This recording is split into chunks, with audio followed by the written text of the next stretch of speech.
उद्या तुझ्यासाठी भांडायचं असेल तर कोणीतरी वकील असेल, जी फिमेल वकील असेल ती तुझ्यासाठी भांडेल. ब्लाइंड लोकांसाठी भांडायचं असेल तर कोणीतरी वकील असेल तो भांडेल, पण ह्या मुलांसाठी कोण भांडेल? आणि मग परत त्याला जज करतील की यार तुम्ही कसं ह्या मुलांच्या बौद्धिक गोष्टींवरती बोलू शकता, किंवा तुम्ही या मुलांना कसं डिसाईड करू शकता की ह्या मुलांचं हे झालेलं आहे, ह्यांना ह्यांना स्वतःचाच मेंदू नाहीये.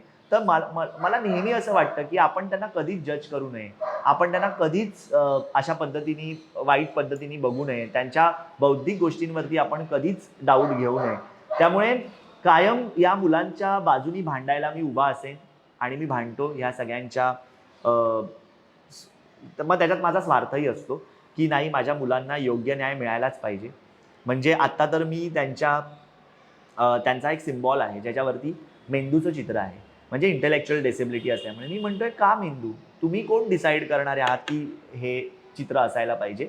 मी त्यांच्यासाठी असं म्हणतोय, जर आपण त्यांना स्पेशल नीड्स म्हणतोय किंवा स्पेशल म्हणतोय, तर स्पेशल म्हटल्यानंतर आपल्याला दिल आठवतं.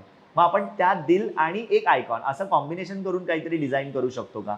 आणि मग अशा मुलांना हे आवडेल. पण आमच्यासाठी काय सिम्बॉल आहे तर ते मेंदू म्हटल्यानंतर त्यांना भीती वाटणारच ना. आणि त्यांना काय माहिती मेंदू हा आहे ते, म्हणजे आपण डिसाईड नाही करू शकत. आणि आपणच जे सगळं डिसाईड करून ठेवलंय ना, यासाठी मला असं वाटतं की मी कुठेतरी छेद द्यायला उभा आहे आणि म्हणून ठरवलं की ह्या मुलांसाठी काम केलं पाहिजे. सो ही कुठून तरी इग्नोरन्सची जी सुरुवात होती ती कुठून तरी घरातून झाली होती. आता तर मला कोणीच इग्नोर नाही करू शकत, त्यामुळे तो एक वेगळा मुद्दा आहे. पण तेव्हाच्या काळामध्ये जो जो काही वेळ आणि पिरियड गेला होता तो अतिशय वेगळा होता. आणि मग त्यातून हे खरं तर माझ्या सेल्फ एक्सपिरियन्समधनंच मला असं वाटतं की या मुलांबरोबर राहायला सुरुवात केली.